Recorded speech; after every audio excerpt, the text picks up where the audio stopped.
Hello guys, আসসালামু আলাইকুম। সবাই কেমন আছেন? অবশ্যই অনেক ভালো আছেন। আমি আপনাকে তো আলহামদুলিল্লাহ ভালো আছি। আজকে হচ্ছে যে যেহেতু গরম পড়ছে, বাংলাদেশে তো অনেক গরম, তো হচ্ছে যে আমি এখন পর্যন্ত এখনও আমি আম ধরি নাই এবং কি খাই নাই। প্রথম আমি আম ধরছি এবং কি খাবো, ঠিক আছে? তো আপনাদের সাথে শেয়ার করব, আমের ভর্তা বানাবো। তো আপনারা কিন্তু ভিডিওটা লাস্ট পর্যন্ত দেখবেন। আমাদের এখানে ছাদে কিন্তু আবার কল আছে, দেখছেন? তো এইখানে হচ্ছে যে অনেকে আসে, অনেকে এসে অনেক কিছু রান্না করে খায়। তো আমি এখানে আম দুইটা নিচ্ছি আমি। আমগুলো অনেক বড় বড়, আগে ধুয়ে নিতেছি, তারপর হচ্ছে যে এখন আমগুলো আমি ছুলে নিব। আপনারা দেখতে আমি কতটা রোদ্রের মধ্যে বসে আছি, দেখছেন? আমার কিন্তু অনেক কষ্ট হবে, তারপর আমি ছুলে নিতেছি আমগুলা।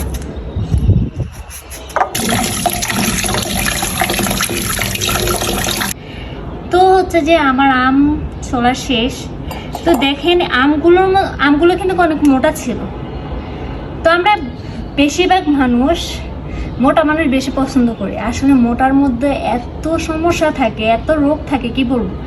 তাই আমরা চেষ্টা করব যতটা আমরা স্লিম থাকতে পারি, ঠিক আছে? তো আমগুলো দিয়ে বুঝাই, দেখেন।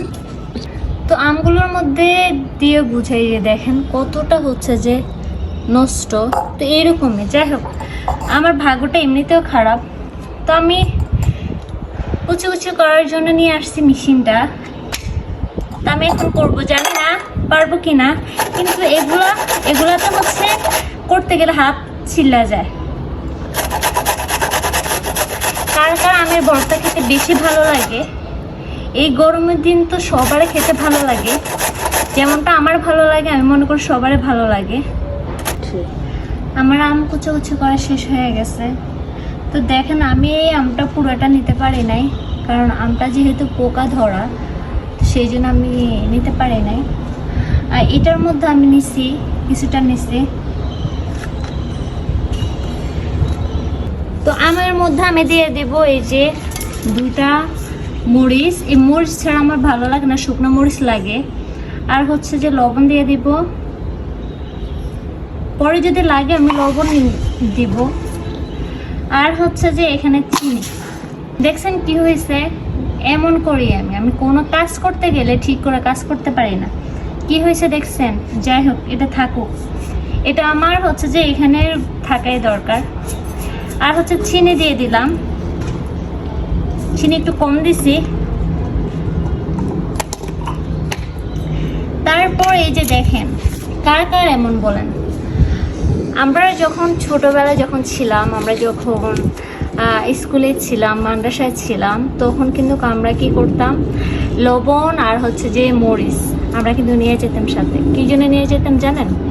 জানি না কারো হয়েছে কি না।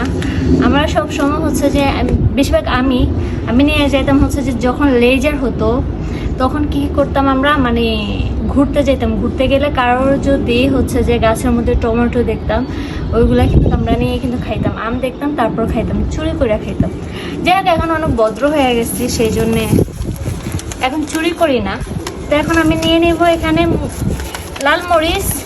অনেক বাতাস, তো সাবধানে নিতে হবে। আল্লাহ আল্লাহ, তুমি আমরা পাচ্ছাও। যাই হোক, মরিচগুলো অনেক ঝাল, যতটা লাল তার চেয়েও বেশি ঝাল।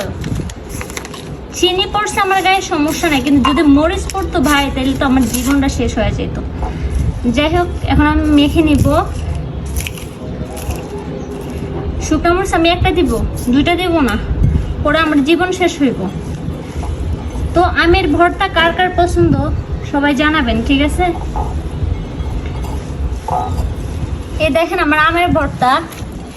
একটু চিপে নিব, কেন রসা বাইর হবে, কারণ আমার রসা খেতে অনেক ভালো লাগে। কে কে খাবেন?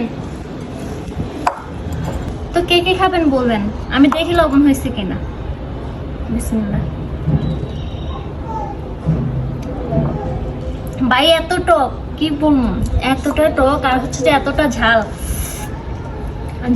যেহেতু বেশি চিনি আরেকটা দিতে হবে, তো আমি মেকআপে তো খেতে পারবো না। এই ছিল আমার ভিডিও। আমি তো নেকআপ দিয়ে খেতে পারবো না, নেকআপটা খুলে খেতে হবে, খেতে হলো মন ভরে খেতে হবে। যদি আমি নেকআপ দিয়ে বসে বসে খাই তাহলে হচ্ছে যে আমার খাওয়া হবে না, মনে ভরবে না। তো এই ছিল আমার ভিডিও। তো আমার আমের ভর্তা বানানো কেমন হয়েছে আপনারা সবাই জানাবেন। তো আল্লাহ হাফিজ, বাই, টাটা।